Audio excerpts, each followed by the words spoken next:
तो हेलो नमस्कार दोस्तों, क्या आप भी बेरोजगार हैं? तो अगर बेरोजगार हो तो छत्तीसगढ़ सरकार आपको 2500 रुपये देने वाली है। जी हाँ, आपने सही सुना, 2500 रुपये।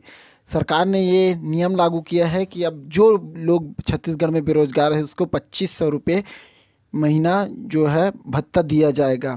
तो चलिए पूरा डिटेल जानते हैं। क्या है कि 6 मार्च को प्रदेश के मुख्यमंत्री भूपेश बघेल ने विधानसभा में कहा कि शिक्षित बेरोजगारों को बेरोजगारी भत्ता देने की नई योजना शुरू की जाएगी। रोजगार एवं पंजीयन केंद्र में रजिस्टर कक्षा 12वीं पास 18 से 35 वर्ष की युवा जिनके परिवार की वार्षिक आय 2,50,000 से कम होगी, उन्हें अधिकतम 2 वर्ष तक 2500 रुपये प्रति माह की दर से बेरोजगारी भत्ता प्रदान करने की घोषणा करता हूँ। इसके लिए 250 करोड़ की नई मद में प्रावधान रखा गया है। मुख्यमंत्री ने इन बातों से प्रदेश के बेरोजगारों की उम्मीदें बढ़ी है।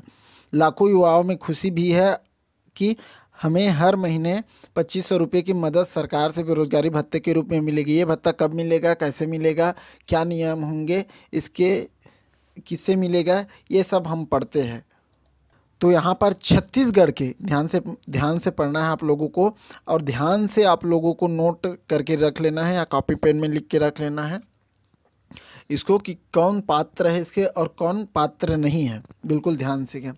छत्तीसगढ़ के शिक्षित बेरोजगारों को बेरोजगारी भत्ता देने की योजना के मापदंड आदि। ठीक है।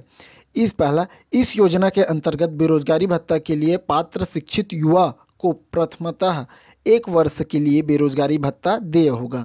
यदि व्यक्ति विशेष को 1 वर्ष की उक्त अवधि में लाभकारी नियोजन नहीं हो पाता है तो बेरोजगारी भत्ते की अवधि 1 वर्ष के लिए और बढ़ाई जा सकेगी। किसी भी प्रकरण में यह अवधि 2 वर्ष से अधिक नहीं होगी। कहने का मतलब ये है कि 2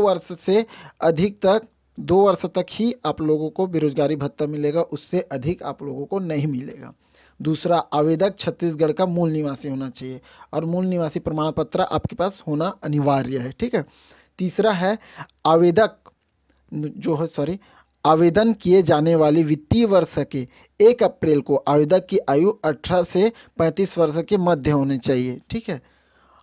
आपकी आयु 18 से 35 वर्ष के मध्य होनी चाहिए, तभी आप लोग पात्र होंगे। चौथा है आवेदक मान्यता प्राप्त बोर्ड के न्यूनतम हायर सेकेंडरी 12वीं उत्तीर्ण शैक्षणिक योग्यताधारी हो। आपको 12वीं पास उत्तीर्ण होना अनिवार्य है। पांचवा है जिला रोजगार एवं स्वरोजगार मार्गदर्शन केंद्र में पंजीकृत हो एवं आवेदन के वर्ष के 1 अप्रैल को हायर सेकेंडरी अथवा उससे अधिक योग्यता में उसका रोजगार पंजीयन न्यूनतम 2 वर्ष पूरा ना हो। आपका रोजगार पंजीयन होना अनिवार्य है, जो पंजीयन स्वरोजगार मार्गदर्शन केंद्र में। और रही बात ये कि रोजगार पंजीयन होना अनिवार्य है और 2 वर्ष पुराना भी होना चाहिए, तभी आप लोग इसके लिए पात्र होंगे। छठवा है आवेदक के आय का कोई स्रोत न हो एवं आवेदक के परिवार की समस्त स्रोतों के आय रुपये 2,50,000 वार्षिक से अधिक न हो। परिवार से तात्पर्य है पति पत्नी एवं आश्रित बच्चे एवं आश्रित माता पिता। ठीक है। ये रहे उसके पात्र, जो मतलब उसके पात्र कौन कौन पात्र होंगे उसके लिए। और बेरोजगारी भत्ते के लिए अपात्र शर्तें, कौन लोग इसके लिए पात्र नहीं हैं। ठीक है। निम्नांकित मापदंडों में आने वाले व्यक्ति योजना के अंतर्गत बेरोजगारी भत्ता प्राप्त करने के लिए अपात्र होंगे। एक परिवार से एक ही व्यक्ति को बेरोजगारी भत्ता दिया जाएगा। यदि किसी परिवार के किसी व्यक्ति को बेरोजगारी भत्ता स्वीकृत किया जा चुका है तो दूसरा व्यक्ति अपात्र होगा। अगर आपके परिवार में आप लोग 2 भाई हैं, दोनों कॉलेज कर रहे हो या दोनों बेरोजगारी भत्ता में अप्लाई करते हो तो केवल एक ही पर्सन को जो बेरोजगारी भत्ता मिलेगा, दूसरे को नहीं मिलेगा। ठीक है। दूसरा है आवेदक के परिवार के किसी भी सदस्य को केंद्र अथवा राज्य सरकार की किसी भी संस्था अथवा स्थानीय निकाय में चतुर्थ श्रेणी या ग्रुप डी को छोड़कर अन्य नौकरी होने पर आवेदक बेरोजगारी भत्ते के लिए अपात्र होगा। इस बात को भी ध्यान से नोट कर लीजिए। अब नेक्स्ट है यदि आवेदक को स्वरोजगार या शासकीय अथवा निजी क्षेत्र में किसी नौकरी का ऑफर दिया जाता है परंतु आवेदक ऑफर स्वीकार नहीं करता है तो ऐसा आवेदक बेरोजगारी भत्ते के लिए अपात्र होगा। इसको भी ध्यान से नोट कर लीजिए। नेक्स्ट है पूर्व एवं वर्तमान मंत्रियों, राज्य मंत्रियों और सांसद या राज्य विधानसभाओं के पूर्व या वर्तमान सदस्यों, नगर निगमों के पूर्व और वर्तमान महापौर और जिला पंचायतों के पूर्व और वर्तमान अध्यक्ष के परिवार के सदस्य बेरोजगारी भत्ते के लिए अपात्र होंगे। इसको भी याद रख लीजिए। नेक्स्ट है पेंशन भोगी जो 10,000 रुपये या उससे अधिक की मासिक पेंशन प्राप्त करते हैं के परिवार के सदस्य बेरोजगारी भत्ते के लिए अपात्र होंगे। इस बात को ध्यान से नोट कर लीजिएगा। जो पेंशन लेते हैं 10,000 रुपये या उससे अधिक उसकी मासिक आय जो मिलती है, उसके परिवार के सदस्य बेरोजगारी भत्ते के लिए अपात्र होंगे। इस बात को नोट कर लीजिए। नेक्स्ट है वे परिवार जिन्होंने पिछले असेसमेंट ईयर में इनकम टैक्स भरा हो, उनके परिवार के सदस्य बेरोजगारी भत्ते के लिए अपात्र होंगे। अन्य पेशेवर जैसे इंजीनियर, डॉक्टर, वकील, चार्टर्ड अकाउंटेंट और पेशेवर निकायों के साथ पंजीकृत आर्किटेक्ट के परिवार के सदस्य बेरोजगारी भत्ते के लिए अपात्र होंगे। इस बात को अच्छे से नोट कर लीजिए और जहन में बिठा लीजिए, ठीक है। नेक्स्ट क्या है, बेरोजगारी भत्ते की स्वीकृति की प्रक्रिया। बेरोजगारी भत्ते की विस्तृत योजना की प्रति रोजगार विभाग तथा पंचायत एवं ग्रामीण विकास विभाग तथा नगरीय प्रशासन विभाग की वेबसाइट पर उपलब्ध रहेगी तथा इसका प्रचार प्रसार समाचार पत्रों एवं अन्य सभी माध्यमों द्वारा किया जाएगा, ठीक है। नेक्स्ट है संबंधित जनपदों, पंचायतों एवं नगरीय निकाय सभी आवेदकों का पूर्ण रिकॉर्ड रोजगार विभाग द्वारा निर्धारित प्रपत्र में अपने पास रखेंगे। संबंधित जनपद, पंचायत एवं नगरीय निकाय द्वारा आवेदन का परीक्षण कर यह निर्णय लिया जाएगा कि आवेदक बेरोजगारी भत्ते के लिए पात्र है अथवा नहीं।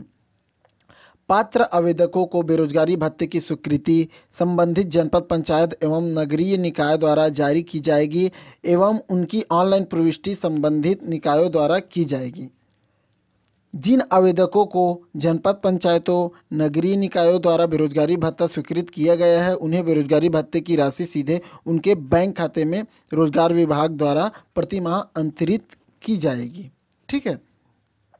सीधा आपके बैंक अकाउंट में पैसा डलेगा।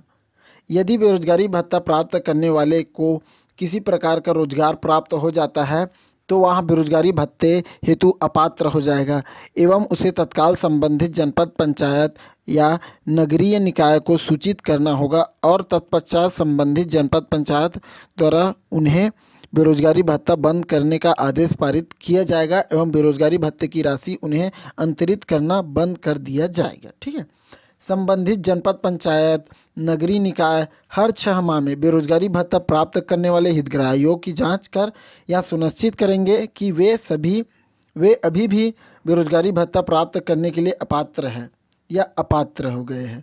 अपात्र हितग्राहियों को नोटिस जारी कर और सुनवाई के पश्चात अपात्र होने की स्थिति में उसका बेरोजगारी भत्ता बंद करने का आदेश संबंधित जनपद, पंचायत या नगरीय निकाय पारित करेंगे तथा उन्हें बेरोजगारी भत्ते की राशि प्रदान करना बंद कर दिया जाएगा, ठीक है। नेक्स्ट है जिन लोगों को बेरोजगारी भत्ता स्वीकृत किया जाएगा उन सभी व्यक्तियों को कौशल विकास परीक्षण का ऑफर दिया जाएगा। कौशल विकास परीक्षण के पश्चात उन्हें रोजगार प्राप्त करने में सहायता की जाएगी और यदि वे कौशल विकास परीक्षण में भाग लेने से इनकार करते हैं या ऑफर किया गया रोजगार स्वीकार नहीं करते तो उनका बेरोजगारी भत्ता बंद कर दिया जाएगा। तो ये सब रूल है जो कौन लोग पात्र होंगे बेरोजगारी भत्ता के लिए और कौन लोग अपात्र होंगे, ये सभी डिटेल है। इसको अच्छे से नोट कर लीजिए, इसको माइंड में बिठा लीजिए क्या क्या डॉक्यूमेंट लगेगा, इसका नेक्स्ट वीडियो में बता दूंगा। तो आशा करता हूँ यह जानकारी आप लोगों को अच्छी लगी होगी या नॉलेजेबल लगी होगी। अगर वीडियो में नए हो तो चैनल को सब्सक्राइब करना बिल्कुल मत भूलिएगा। मिलते हैं नए वीडियो में ऐसे ही कुछ ज्ञान की बातें लेकर, तब तक के लिए थैंक यू सो मच मेरा वीडियो देखने के लिए।